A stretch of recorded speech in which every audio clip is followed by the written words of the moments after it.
Nous allons observer cette lésion mélanocytaire de petit diamètre. Vous voyez, au sein de l'exérèse, finalement, la lésion est petite. Donc là, les lésions mélanocytaires doivent toujours être observées au faible grandissement.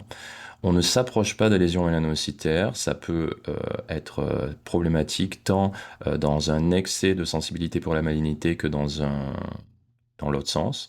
Donc il faut toujours observer les lésions avec leur silhouette. À faible grandissement, on observe si c'est bien limité, si c'est symétrique. Mais il faut intégrer ces données à la taille de la lésion, à l'âge, à la topographie, parce que finalement, on infère sur le caractère prolifératif et hétéroprolifératif d'une lésion en se basant sur l'architecture.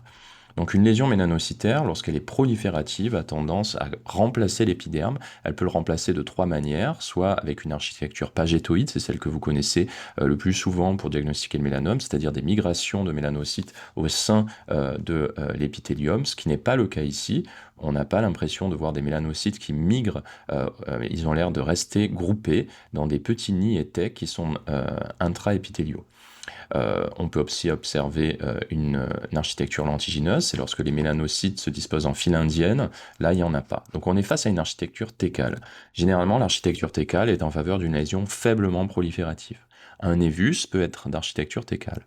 Un mélanome peut aussi être d'architecture thécale. Là, pour moi, cette lésion est un mélanome car il y a une trop grande confluence des nids mélanocytaires qui remplacent l'épithélium épidermique. Il y a aussi une inflammation réactionnelle dermique. Et puis des aspects qu'on appelle les pulvérocytes ou la ballonisation. C'est des grands mélanocytes grisâtres avec une hétéropigmentation.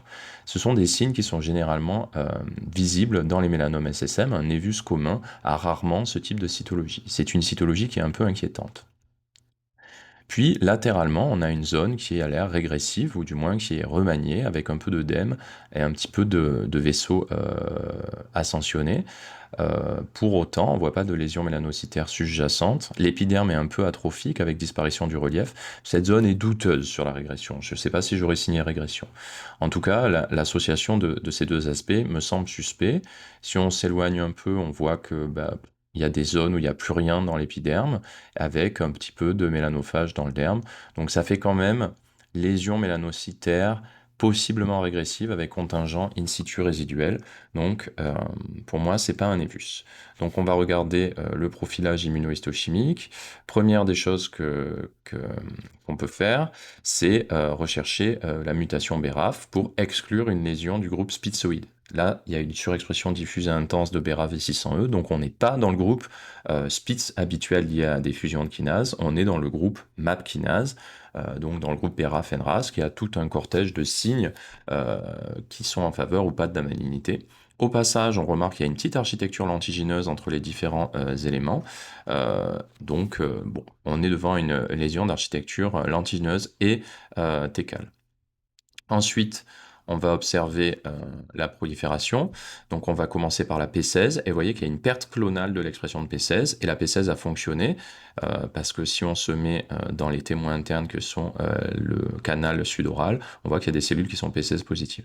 Donc une lésion BRAF mutée avec une perte clonale de P16 dans ce contexte, c'est un mélanome. Il n'y a pas de diagnostic différentiel, c'est très simple. On peut utiliser d'autres marqueurs pour l'architecture. Le meilleur pour moi, c'est Mélana, et on voit que on a effectivement une lésion qui est strictement intraépidermique. Au passage, ça c'est une image construite, donc ce n'est pas de l'invasion, hein. Donc on est vraisemblablement sur un mélanome possiblement régressif dont il ne persiste que le contingent intraépidermique. Et puis, si vous le souhaitez, vous pouvez utiliser d'autres marqueurs comme PRAM ou etc. Mais bon, là, il n'y avait pas besoin. Si on fait justement PRAM, vous verrez qu'il y a une surexpression diffuse, modérée à intense des noyaux qui est présente dans toutes les cellules. Ça, c'est un score PRAM 3+, voire 4+, peut-être pas 4+, parce que l'intensité n'est pas forte, mais en termes de proportion, c'est un 4+, donc c'est en faveur d'une lésion proliférative ou une lésion activée. Ce n'est pas synonyme de mélanome. Vous savez que 9 mélanomes sur 10 expriment PRAM, mais 1 mélanome sur 10 ne l'exprime pas, et de la même manière, 9 névus sur 10 n'expriment pas PRAM, et 1 névus sur 10 peut exprimer PRAM. Donc c'est pas un marqueur magique, ça permet de bien vérifier qu'il n'y ait pas d'infiltration.